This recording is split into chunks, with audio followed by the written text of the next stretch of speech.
This video is my very first attempt at understanding a very basic mental question, emotional question, maybe a spiritual question, and which is, if I can think negatively and if I am what I think, if I am what my thoughts are, then why is any goodness still in me? This is like a classic. If I am my thoughts, or if I become what I think, then why can I not think positively? Why can most of us not think positively? Why do we keep thinking negatively? What is the reason behind people catastrophizing things?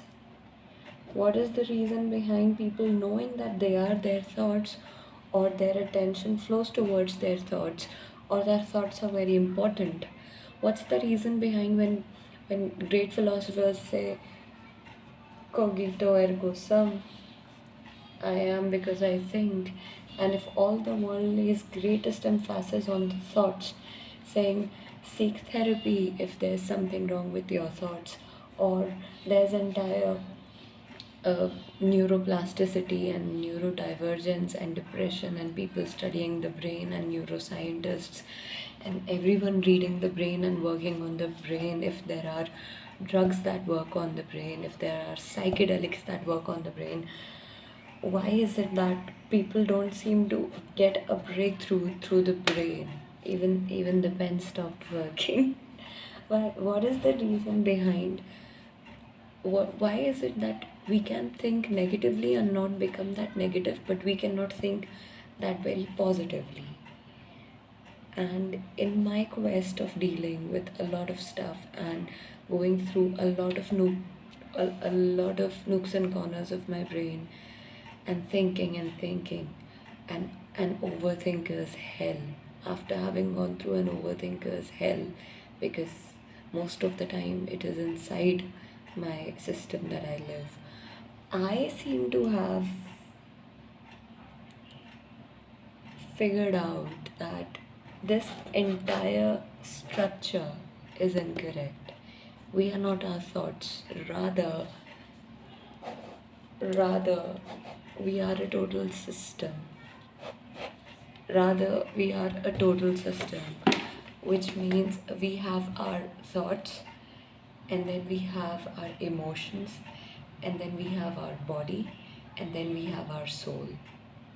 It's like it's at the core we have our soul that consists of some energy, and that energy corresponds to whatever life energetic balancing that our soul is here to do, and that energy is reflected in our body, and that energy is then further reflected in our emotional states, and it is our emotional state which attracts thoughts, because it only makes sense if there's a plethora and a billion types of thoughts available and a billion types of ideas that we interact with when we are interacting with so many different types of people and so many sources of media. When there's so much of information available, how do you determine what kind of information stays in your system?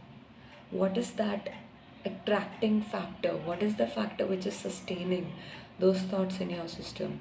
You could literally scroll and find billion types of videos over there that have billion themes of information, and yet it is not all that information which is sustained in your system, but only some. What determines what are you going to remember out of a conversation, or out of an article, or out of a video that you're watching, or out of something that you're observing on media, on in people, within yourself? And I seem to have, I know I know because I know that it is not our thoughts, it's something deeper than that. And modern medicine, which deals with the brain, pays no attention to that layer of our existence. They They talk about emotions as if it is something that's sticky and negative, and they keep fine tuning the brain either through medication or through therapy or through coping mechanisms, this or that. But nobody really talks about the core reason why a certain kind of thought stays stays in our brain, stays in our system, stays in this system of the thoughts, the emotions, the body, and the energetic soul.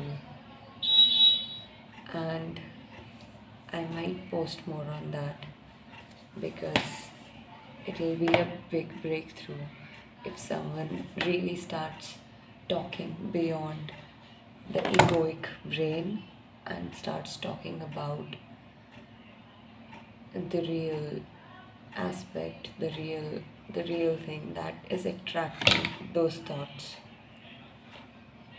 Yeah. Thank you.